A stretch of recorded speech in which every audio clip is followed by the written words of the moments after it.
राधे राधे मित्रों, आज हम करवा चौथ की कहानी कहेंगे। कार्तिक मास की कृष्ण पक्ष की चतुर्थी को करवा चौथ का व्रत किया जाता है। ये स्त्रियों का मुख्य त्योहार है। सुहागन स्त्रियां अपने पति की दीर्घायु के लिए ये व्रत करती हैं। विधान: एक पट्टे पर जल से बड़ा लोटा एवं एक करवे में गेहूं भरकर रखते हैं। दीवार पर या कागज पर चंद्रमा, उसके नीचे शिव तथा कार्तिकेय की चित्रावली बनाकर पूजा की जाती है। इस दिन निर्जल व्रत किया जाता है। चंद्रमा को देखकर अर्घ्य देते हैं, फिर भोजन करते हैं। कथा इस प्रकार से है। एक साहूकार के 7 लड़के और एक लड़की थी। सेठानी के सहित उसकी बहू और बेटी ने करवा चौथ का व्रत किया। रात्रि को साहूकार के लड़के भोजन करने लगे तो उन्होंने अपनी बहन से भोजन के लिए कहा।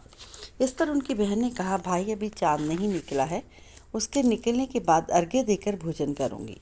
बहन की बात सुनकर भाइयों ने क्या काम किया कि नगर से बाहर जाकर अग्नि जला दी और छलनी ले जाकर उसमें से प्रकाश दिखाते हुए उन्होंने बहन से कहा, बहन चांद निकल आया है, अर्घ्य देकर भोजन जीम लो। ये सुन उसने अपनी भाभियों से कहा कि आओ तुम भी चंद्रमा को अर्घ्य दे लो, परंतु वह इस कांड को जानती थी। उन्होंने कहा, बहन जी अभी चांद नहीं निकला, तेरे भाई तेरे से धोखा करते हैं, अग्नि का प्रकाश छलनी से दिखा दिया है। भाभियों की बात सुनकर भी उसने कुछ ध्यान ना दिया और भाइयों द्वारा दिखाए प्रकाश को ही अर्घ्य देकर भोजन कर लिया। इस प्रकार व्रत भंग करने से गणेश जी उस पर अप्रसन्न हो गए। इसके बाद उसका पति सखत बीमार हो गया और जो कुछ घर में था उसकी बीमारी में लग गया। जब उसे अपने किए हुए दोषों का पता लगा तो उसने पश्चाताप किया। गणेश जी की प्रार्थना करते हुए विधि विधान से पुनः चतुर्थी का व्रत करना आरंभ कर दिया।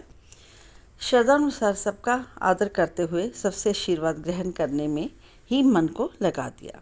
इस प्रकार उसकी श्रद्धा भक्ति सहित कर्म को देखकर भगवान गणेश जी उस पर प्रसन्न हो गए और उसके पति को जीवन दान देकर उसे आरोग्य करने के पश्चात धन संपत्ति से युक्त कर दिया। इस प्रकार जो कोई छल कपट को त्याग कर श्रद्धा भक्ति से चतुर्थी का व्रत करेंगे वह सब प्रकार से सुखी होते हुए क्लेशों से मुक्त हो जाएंगे।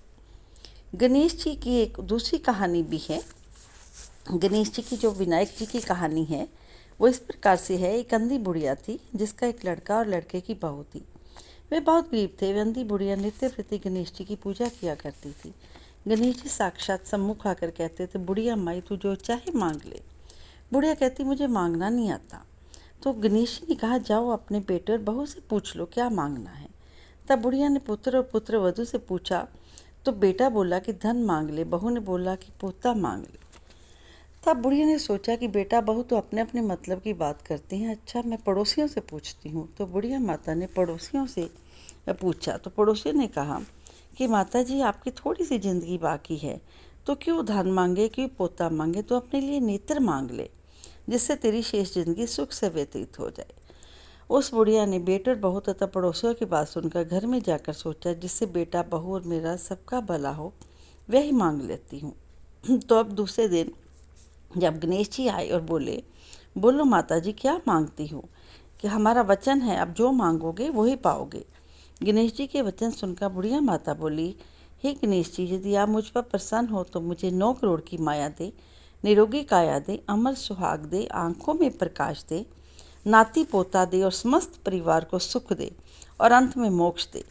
बुढ़िया की बात सुनकर गणेश जी बोले, बुढ़िया माँ तूने तो मुझे ठग लिया, खैर कोई बात नहीं, तू जो मांगे तुझे वही मिलेगा। यूँ कहकर गणेश जी अंतर्ध्यान हो गए। हे गणेश जी, जैसे बुढ़िया माँ को मांगे अनुसार आपने सब कुछ दिया है वैसे सबको देना और हमको भी देने की कृपा करना। करवा चौथ का उज्जवन करने के लिए एक थाली में 13 जगह 4-4 पूड़ी और थोड़ा सा सीरा रख ले। उसके ऊपर एक साड़ी, ब्लाउज और रुपए जितना चाहे रख ले।